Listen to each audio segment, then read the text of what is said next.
Nalubog sa baha ang mga taniman ng strawberry, litsuga sa Tripolyo dyan sa La Trinidad, Benguet matapos pong umapaw ang katabi po nitong ilog dulot ng mga pagulan. Bagong tanim pa naman ang mga ito at aanihin na sana sa Disyembre.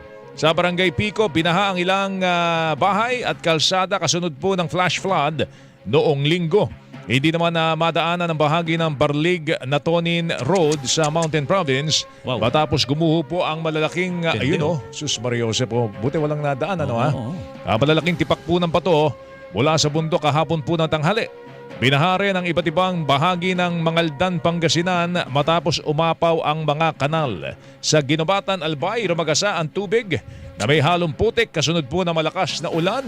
Malamang may flood control project dyan. Wala namang naiulat na nasaktan sa mud flow pero stranded ang ilang mga residente.